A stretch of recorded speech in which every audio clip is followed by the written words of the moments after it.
አይደለም ለዚህ ልጅ ስንል ገባ በእናትህ በቃ ማለት ለልጃችን ስትል ይቅርታ አድርግልኝ እባክህ እንታረቀን እናንተ አብረን ሩታ ተመሽ እንዴ ተመሽ ነው አይደለም ይቅርታ ካላረክልኝ አልነሳም ሩታ ተመሽ ልጅ ነው በቃ እሺ እናወራለን ተነሽ ብድግ በይ እንዴ ታውቁልሻል እየተጎዳችሁም ቢሆን የዋህነት ለመረጣት በጣም ደህና ሩታ ይቅርታ ለምን ጠየቀችው? ጥፋቱ የሷ ነው። ጥፋቷ አምና ነው ይቅርታ የጠየቀችው። ምክንያቱም ያ ነገር ይቅር ራሷ ባታረገው ኖሮ ትላንት መጣ ይቅርታ ባልጠየቀችው ነበረ። በዚህ ያ ነገር እውነታው ሳይወጣ እሷ አስቀድማ ይቅርታው መጠየቋ ጥፋቷ የራሷ እንደሆነ አምና ነው የምትሉ ሰዎች አላችሁ። ይሄ ነገር እውነት ነው እውነት አይደለም የሚለው በመቀጠልም ያ ነገር ደግሞ አብርሽም አምነሽ ነው በቃ እንደዛ ያደረግሽብኝ አንቺ ነሽ። ምክንያቱም በዚህ ሰዓት ይቅርታ ጠየቅሽኝ ለዛ ነው ወይ ፈርተሽኝም ሊሆን ይችላል።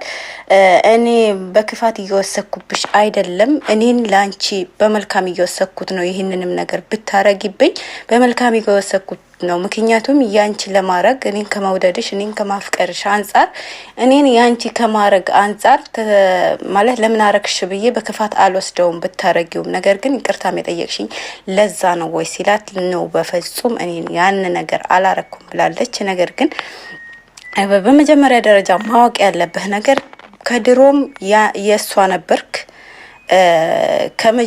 ከጅምሩም የሩታ ነበርክ። በመሃላችሁ አይደለም እንደዚህ ግንኙነት ሳዩ ከባድ ትልቅ ግንኙነት ነው የነበረው። ትዳር ማለት በጣም ለህይወት የህይወታችን አንድ ቤት ሲሰሩ ቋሚ የሚባል ነገር አለ። ይሁን የእንሶሶ ነው ምናምን የሚባል ነገር አለ አይደል? ትዳር ማለት በሁለት ሰዎች መካከል እንደዛ ነው። ቤት ሲሰሩ በመሃል የምታቆሙት እንጨት ማለት በሁለት ሰዎች መካከል ያለው ያን ነው። ያ መሃል ቤቱ የሚይዘው ነገር ከፈረሰ እንዴት ነው ያ ቤት ይወድቃል አይደል? ትዳር ማለት የሁለት ሰዎች እምነት ሲፈርስ እንደዛ ነው። ገባችሁ? ስለዚህ አንተ በእምነትህ ነው ልታጣህ የቻለች እንጂ ለሷ ባለህ ቦታ ነው ልታጣህ የቻለች እንጂ ድሮም የሷ ነበርክ አሁንም የሷ ነህ። ገባ? ያንን ነገር ጥርጣሬ እንዲኖርብህ ማድረግም የነበረብህ ሄርሜላ ላይ ነው። ምክንያቱም ሩታ የራሷ ነው፣ በራሷ ነገር ነው ስትከራከርም የነበረች። ወደ ራሷም እንደምትመለስ ታውቃለች። በመሃላችሁም ልጅ አለ። ልጅን የመሰለ ነገር መሃላችሁ ላይ ተፈጥሯል። ገባ? ግን ያቺ ምንም ነገር በመሃሏ ምንም ነገር ስለሌለ ብዙ መንገድ መጓዝ ፍላጎት የሚኖራት ሩታ ሳትሆን ሄርሜላ ናት። ገባ? የብዙዎች ጥያቄም ደግሞ ይቅርታ መጠየቁ በዚህ ልክ እውነት አለው ይቅርታ መጠየቋ ወይስ እውነትም ስተቷ አምና ነው የሚለው እስከ መጨረሻው ቪዲዮ አብራችሁ ተከታተሉኝ። ሙሉ መረጃው የማቀርብላችሁ ይሆናል። ሰላም አሰላሙ አለይኩም ወራህመቱላሂ ወበረካቱ። ውድና የተከበራችሁ ፋሚሊዎች ሰላም ብያለሁ። ሰላማችሁ ብዝት ይበልልኝ። እንዴት ናችሁ? ደህና ናችሁ? ያለው አልሐምዱሊላህ። ባላችሁበት ሰላማችሁ ብዝት ይበልልኝ። ፈጣሪ ያሰባችሁት ያለማችሁት ያሳካላችሁ፣ ምኞታችሁ ተሳክቶ በሰላም በደስታ በፍቅር ለሀገራችሁ ያብቃችሁ፣ ከምሉ ቤተሰቦቻችሁ በጤና ያገናኛችሁ እያልኩ ወደ ጉዳያችን እንገባለን። እንግዲህ ትላንት እንዳየነው ሩታ ይቅርታ ጠይቋለች፣ አብርሽም ማለት ነው። በነገራችሁ ላይ ብዙዎችን አስቆጥተዋል። ብዙዎችንም ደግሞ በቃ አምና ነው የሚል ይሄ ነገር እሷ ነው ያደረገችው ብሎ ድምዳሜ ላይ እሷ ላይ ፍርድ እስከሚፈርዱ ድረስ ደርሷል። ነገር ግን ይሄ ነገር ሰዓቱ ነበር አይደለም። ሩታስ ለምን ይቅርታ ጠየቀችው ትላንት የሚለው ነገር ብዙዎችን ጥያቄ ሆኖባቸዋልም ጥያቄን ፈጥሮባቸዋል። ያ ነገር ደግሞ እሷም ላይ ለመፍረድ በጣም ብዙ እንትን ሰጥቷቸዋል ማለት ነው። ገባችሁ? እንዴት ነው አንድ ነገር የሆነ ነገር ስታደርጉ ጥፋት ላይ እያላችሁ ሆነ ነገር ስታደርጉ ብዙ ሰዎች ይቅርታ ትርጉሙን አያውቁትም። ብዙ ሰዎች ይቅርታ ትርጉሙን ወይም የበደሉት ነገር ረስታችሁ እናንተ በይቅርታ ለማለፍ ስትሞክሩ ማንን ነው በደለኛ የሚያረጉ? በደለኛ ያልሆነው ሰው ነው። በደለኛው እያለ በደለኛው ያልሆነው ሰው ነው በደለኛ የሚያረጉትና ሩታም ላይ እየተካሄደ ያለው ያንን ነው። እሷ በህዋህነቷ ነገራቶች በይቅርታ ለማለፍ ብዙ ነገር እየሄደች ነው። ምክንያቱም ትላንት ይቅርታ የጠየቀችው በቃ ወንድሙ ፊት ለፊቱ ቆሞ እየመሰከረላት ነው። ሁሉም ነገር ደክሟታል፣ ልጅቷ ሰልችቷታል። እውነት ነው ይሰለቻል። አመት ከግማሽ ሆናት እኮ አመት ከግማሽ ሆናት። በእንደዚህ አይነት ንትርክርክ ውስጥ ስለዚህ ሁሉም ነገሩ ደግሞ መጽዋት የምከፍለው እስከዛሬ የከፈለችው መጽዋትነት ደግሞ ለልጇ ስትል ነው። እሷም ተናግራለች። ሁሉም ነገሩ የማረገው የምከፍለው መጽዋትነት ለልጄ ነው። እኔ ብረገጥም ብሰደብም ምንም አይመስለኝም፣ ምክንያቱም ለልጄ ነው ብላለች። አው ልክ ናት። እና ለልጇ ብዙ ነገር ትሆናለች። እናት ለልጇ ብዙ ነገር ትሆናለች። የምር እኔ ስለ እናት ብዙ ጊዜ ሳወራ ሆድ ይብሰኛል፣ አልችልም። ግን ይቅርታ አድርጉልኝና ማለት ነው። እና ለልጇ ብዙ ነገር ትሆናለች። ህይወቷ እስከ መስጠት ትደርሳለች። ገባችሁ? ለልጇ ደስታ ስትል። ምክንያቱም እናት ናት። እዚህ ጋር ሩታ ላይ መፍረድ አያስፈልግም። ያ ሁሉ የምትሆነው የምትሰደበው የምትረገጠው ለልጇ ስትል ነው። ትላንትም ዝቅ ብላ ልጇን አንጠልጥላ ይቅርታ የጠየቀችው ለልጇ ስትል ነበረ። እሷ ለልጇ ጥሩ ነገር አስቀምጣለች፣ ጥሩ ሪከርድ አስቀምጣላታለች። ነገር ግን ይብላኝ ለሱ ልጇን አንጠልጥላ እንደዛ ራሷን ዝቅ አርግታ ይቅርታ ስትጠይቀው ራሱ ይቅርታዋ መቀበል ትቱ ረግጧት ያልሆነ ነገር ተናግሮ ሄደ ሰው ነው ይሄ። እኔ እንጃ ለነገ የሚጠቅማት አይነት ወንድ አይደለም። ሩታ ከእንደዚህ አይነቱ ህይወት ብትወጣ ባይ ነኝ። ምክንያቱም በቃ መሄድ እስካለባት ድረስ ሂዳለች፣ ለልጇ ዋጋ ለመክፈል፣ ልጇ ያለ አባት ለማሳደግ፣ ልጇ የአባት ፍቅር አይቶ እንዳያድግ በማሰቧ ብዙ ነገር ሂዳለች። ብዙ ነገርም ተብላለች፣ ብዙ ነገርም ተሰድባለች፣ ብዙ ሰዎችም ሰብሯታል። ያ ሁሉ የሆነው ለአንድ ነፍሷ ብላ ሳይሆን ለልጇ ስትል ነው። ገባችሁ?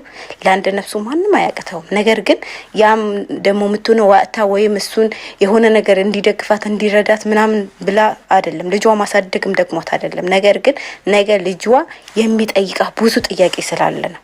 ያ ጥያቄ በምን አይነት ሁኔታ አመልስለታለሁ ብላ ነው ይሄ ሁሉ የምትሆነው። ማለት ሴት ሆናችሁ ሆነ እዛ ቦታ እስካልሆናችሁ ድረስ ያ ነገር ብዙ ሴቶች የማትረዱ አላችሁ። ግን እንደ ሴት ደግሞ ሆናችሁ በሴት ቦታ ሆናችሁ ስታዩት ደግሞ በጣም ህመም አለው፣ በጣም ፈተና አለው እሷ የምታሳልፈው ነገር ማለት ነው። ገባችሁ? ለራሷ ብታስብ ኑሮ እኮ እንደ ማለት እያየን ነው። የሚለምናትም ሰው አለ አጠገቧ ከሷ ጋር እንድትሆን ደስታም እየለምናት ነው አይደል? ከሱ ጋር መሆን አቅቷት አይደለም፣ ምንም ጎሎባትም አይደለም። ልጇ እንደፈለገች ተናግራለች። ልጄ የሚፈልገው ሁሉ እያረኩለት ነው አለችው። ነገር ግን የእናትና የአባት ፍቅር አጥቶ እንዲያድግ አልፈልግም። ምክንያቱም በጣም በነገራችሁ ላይ አንዳንዴ የምታዩ ከሆነ እናታቸውና አባታቸው ተለያይቶ የሚኖሩ ልጆች ከእናታቸው ከሆኑ አባት ያለው ልጅ ሲያዩ አባቱ ትምህርት ቤት ይዞ ሲሄድ አባቱ የሆነ ቦታ ይዞ ሲሄድ የሚሰማቸው ስሜት አለ። በብዙ ነገር ከአባቱ ጋር ቁጭ ብሎ መጫወት ያምረዋል። ልጅ ከእናቱ ጋር ቁጭ ብሎ መጫወት ያምረዋል። እንደዚህ በፍራሽ ማለት በአልጋ ፍራሽ ከምታስተኙት ልጅ ማለት ነው መሬት ላይ አስተኝታችሁ የሁለታችሁ ፍቅር ብትሰጡት በጣም ለሱ እንትን አለው፣ ትልቅ ደረጃ አለው። ገባችሁ? ለአእምሮ ራሱ ደስታ የሚሰጠው ወርቅ በወርቅ አርግታችሁ ከምትሳድጉት ፍቅር ሳሰጡት በመሬት በምንም በሌለበት በመሬት ሲሚንቶ ላይ አስተኝታችሁ የእናንተ ፍቅር ሰጣችሁ ስታሳድጉት ነው ልጅ። ከምንም በላይ ነው የምላችሁ፣ ከምንም በላይ እኛ የሰው ልጅ ስንባል የእናትና የአባት ፍቅር በጣም ትልቅ ሚና አለው አእምሮአችን ላይም ህይወታችን ላይም። ገባችሁ? አንዳንዴ ሀብታም ሰዎች የሀብታም ልጆች የሚፈልጉት ነገር ሁሉ ይደረግላቸዋል ምናምን ነገር ግን በዛ ልክ እንደ ደሃ ልጅ ፍቅር የማይሰጣቸው ልጆች አሉ። የደሃ ልጆች ስለ እናትና ስለ አባታቸው ሲያወሩ እነሱ ግርም ብሎ ማለት ጥያቄ የሚፈጥርባቸው ነገር ራሱ አለ። አንዳንዴ ልጃቸው አገር አስቀምጦ ውጭ ሀገር የሚኖሩ ሰዎች አሉ። ውጭ ሀገር እየኖሩ ለልጆቻቸው የፈለጉት ነገር በፈለጉት መንገድ ያደርጋሉ። ገባችሁ? ከሀብታም ልጆች በልጦ እንዲታዩ የሚያደርጉ ሰዎች አሉ። ነገር ግን እነዛ ልጆች ከዛ ከሚደረግላቸው ወይም የእናታቸው ወይም የአባታቸው ፍቅር አጠገባቸው ሆኖ ማግኘት ነው የሚፈልጉት። አንድ በራሴ በኩል ማለት እንደዚህ በፋሚሊ ያየሁት ነገር ልንገራቸው። አባታቸው ከ30 አመት ነው አረብ ሀገር ነው የሚኖረው።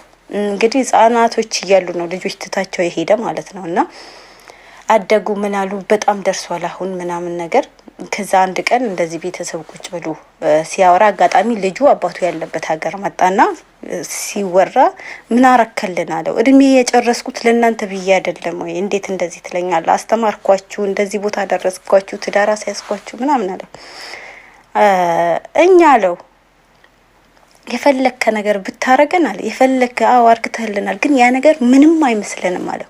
ያ ነገር ምንም አይመስለንም። እኛ በሰዓቱ የምንፈልገው የነበረው አለ ፍቅርህ ነበር። አጠገባችን ሆነ ያንተ ፍቅር ማግኘት ነበረ።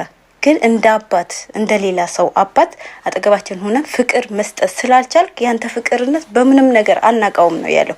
ወላሂ ነው የምላችሁ፣ ሆ ምዬ ነው የምነግራችሁ። ማለት በቃ እንደዚህ ፋሚሊ የሚለው ሰው ነው የቤተሰብ ነው። እንደዛ ሲለው እኔ ራሴ ነኝ የደነገጥኩት። ልጁ ለአባቱ እንደዛ ሲለው ደነገጥኩ። ማለት እሱ እድሜ ልኩ የሰው አገር ሆኖ የተከራተተ ለልጆቹ ደስታ ሲል ነው፣ ለልጆቹ ሲል ነው። ግን ያ ደስታው በሙሉ በአንድ ደቂቃ ሰባበረበት ልጁ። እኛ በሰዓቱ የምንፈልገው ምታረገልን እንደ ሀብታም ልጆች ምታሟላልን ቁሳቁስ ሳይሆን አጠገባችን ሆነ ምትሰጠን ፍቅር ነበር የፈለግነው። ግን ያ ነገር አልሰጠህንም። ያንተ አባትነት በምንም አናቀው ማለት ምንም አይመስለንም። አሁን እንደዚህ ሆንኩላችሁ አረኩላችሁ ብትለን ለኛ ምንም አይነት ቦታ የለውም። ነገር ግን ከኛ ጋር በድህነቱና እዛ ጋር ፍቅር ብሰጠን ያ ነገር እድሜ ልካችን አእምሯችን እየነካን እንኖር ነበር ይሆናል። አባታችን ለዚህ ቦታ አደረሰን ብለን ልናወራ ኮርተን ልናወራ እንችል ነበር። ግን በሰዓቱ የምንፈልገው ነገር አላገኘንም። የምንፈልገው ያንተ ፍቅር ነበር አጠገባችን ሆነን ነው ያለው። እንግዲህ በዚህ ነገር በጣም ብዙ ትምህርት ወስዳላችሁ ብዬ አስባለሁ። እና ውድ ቤተሰቦች አንዳንዴ ቆም ብለን ማሰብ አለብን። እኔስ በዛ ቦታ ብሆን ብለን በሰዎች ላይ ከመፍረዳችን ይልቅ ማለት ነው። አንድ ጥያቄ መጠይቃችሁ፣ ሁሉም ሴቶች የሆናችሁ በቃ ሴቶች የሆናችሁ እናንተ ቤት ቢሆን እናንተ ህይወት ላይ ቢሆን ሩታ የምታሳልፈው ከእርግዝናዋ ጀምራ ወልዳ እስካሁን ያሳለፈችው ነገር እያል አለ እናንተ ህይወት ላይ ቢሆን የምታደርጉት ወይም የምትራመዱት እርምጃ ምን ነበረ? ይሄ ለእናንተ ነው ጥያቄ። ጥያቄያችሁ መልሳችሁ ኮሜንት ላይ ሀሳባችሁ አስቀምጡልኝ። በጣም ስለምፈልገው ነው ይሄ ነገር ማለት ነው። በጣም ስለምፈልገው ነው።